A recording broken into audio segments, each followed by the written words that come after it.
Efa miarabantsika rehetra indray tonga somatsara eto amin'ny chaîne androany ialako tsiny be deaibe fa tsy nisy vidéo tamin'ny herinandro somary tsy dia salama ny tenako dia tena tsy afaka nanao vidéo mihitsy tamin'ny herinandro niezaka ihany efa laza taminareo tao amin'ny Twitter tao hoe hiezaka ny filmako tamin'ny zoma hariva fa tena tsy possible ilay izy dia ialako tsiny be deaibe fa angambany ataontsika double ny vidéo amin'ity herinandro ity dia ny vidéo voalohany zany dia araka ny hitanareo atao amin'ny lahatsoratra titre lohateny araka ny hitanareo atao amin'ny lohateny teo hoe ny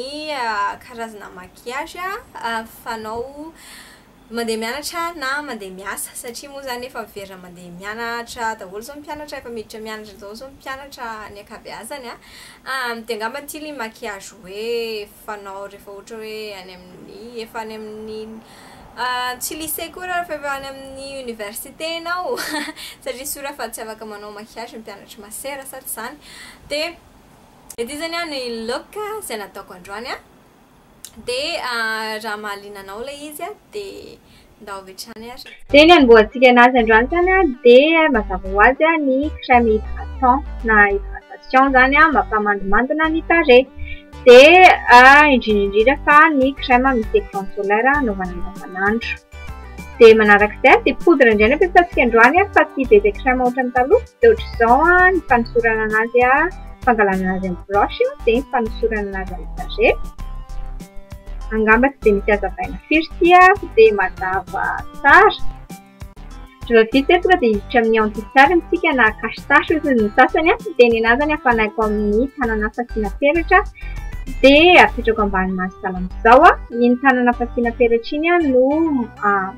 malefaka indrindra dia tsara ho amin'ny ambany maso satria ny somary malefadefaka ihany dia jereo indray fahasamihafany dia manisy ny maso hilany azy zany zao vita dia miditra amin'ity broche ity isika zany hoe famafisana an'ilay anti-tsarina teo mampiasa an'ilay poudre nampiasaina fotsiny dia iny no ampiasaiko amin'ilay broche na ilay pinceau apetrako ambany maso rehefa vita ny resaka ambany maso dia hiditra amin'ny pomette dia ny ampiasaiko androany dia ito loko somary matromatroka ito ambany ito miaraka amin'ny pinceau Hello Kitty ito dia ohatr'izao indray fa nosotra anazy mitsikitsiky ohatr'izao ianao mba asiana an'ilay taolan'ny tarehy iny no asiana an'ilay pomette vita dia hiditra amin'ny eyeliner sady dia araka ny hitantsika eto dia ilay loko ampiasaiko dia tena loko mainty loatra fa somary marron matroka tsaratsara kokoa amin'ny andavanandro zany dia hitanao eto koa fa mariako avy hatrany fa tsy sintomina ilay maso ohatra ny nampianarina tamin'ny farany ihany tsy sintomina ilay izy fa apetraka tsara ohatran'izao dia takosenina kely ohatr'izao zany izy manome effet somary smoky dia hiditra mascara tsika zany hoe tsy manisy manja maso tsika androany fa tonga dia eyeliner sy mascara fotsiny dia ohatr'izao indray ny fanisina mascara alana hatrany amin'ny fotony dia afiakarina salamizao ohatrany hoe hogona mihitsy zany ilay volomaso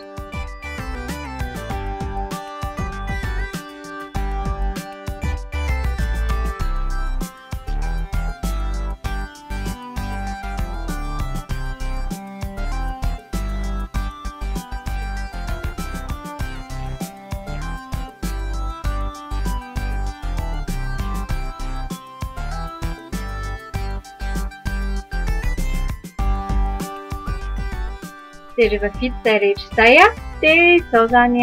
farany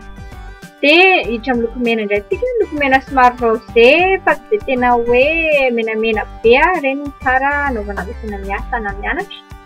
dia izao indray zany résultat final misaotra betsaka anareo indray ny tery dia manaraka indray veloma daholo Oi, hainareo efa eto nafinaritra anareo ilay vidéo teo omeo j'aime ary ilay vidéo ilay nafinaritra anao dia zarazara amin'ny namana rehetra any cliquez hoe partager dia raha ohatra ka mbola tsy nis'inscrire ianao na nisabone cliquez hoe s'abonner na s'inscrire dia amin'izay ianao tonga dia afaka mahita ny vidéo izay ho avy manaraka dia raha hijery ny vidéo teo aloha cliquez eto